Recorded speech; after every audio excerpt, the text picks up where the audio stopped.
Weak Republicans are all over the place. It's ridiculous on the issues. This is the end of hour one of the Jesse Lee Peterson Show. It's Monday, January 25th, 2021. Stay tuned for hour two. Jesse Lee Peterson will be right back. But first, Hake news, not fake news. Election and inauguration and the D.C. drama. Everybody across this country has responsibility for that Capitol attack, according to Kevin McCarthy. That's the fake fairness of these RINOs. The Epoch Times reports that House Minority Leader Kevin McCarthy, Republican RINO from California, Bakersfield area, noted that then President Donald J. Trump, January 6th, told supporters to demonstrate peacefully, but claimed that he should have responded faster after the breach. The president bears responsibilities for Wednesday's attack on Congress by mob rioters, said Kevin McCarthy. He should have immediately denounced the mob when he saw what was unfolding, McCarthy said on the House floor before President Trump was fake impeached a second time for alleged incitement of insurrection. Ridiculous. In an interview Sunday, he claimed to stand by that ridiculous statement, this Kevin McCarthy sleaze. And he went further, quote, "I also think everybody across this country has some responsibility. We should take this moment in time to find out how we can correct ourselves."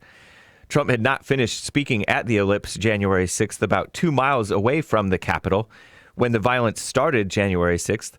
After the breach happened, he put out one video, then another, urging people to leave the building and go home and to respect law enforcement. "I thought his video, the second video, was a very good video. I wish that was the first one," McCarthy said. What a rhino. Lying, sleazy Asian Democrat Ted Lieu, Lion Ted, of California, repeated RINO female words of Liz Cheney, claiming that Trump summoned this mob, assembled the mob, and lit the flames of this attack. Ridiculous. And sleazy black female Democrat Maxine Waters also rejected any responsibility. She's a stirrer of trouble big time. Speaking of weak people, RINOs, Christie says it's shameful Republicans keep pushing election lies.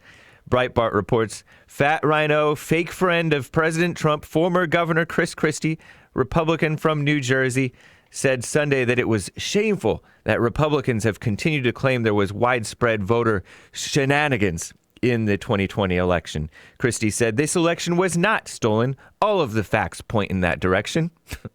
"I'm a former prosecutor. I make decisions based upon evidence and not feelings or partisanship or loyalty, blah, blah, blah. While every election has some irregularities, I'm sure this one did too. There were no type of irregularities that would have changed the result in any one state. Folks in my party that are doing that, quite frankly, are just trying to make political points for those people who the president and others lied to about this. And it's shameful that they are doing it." That's Christie.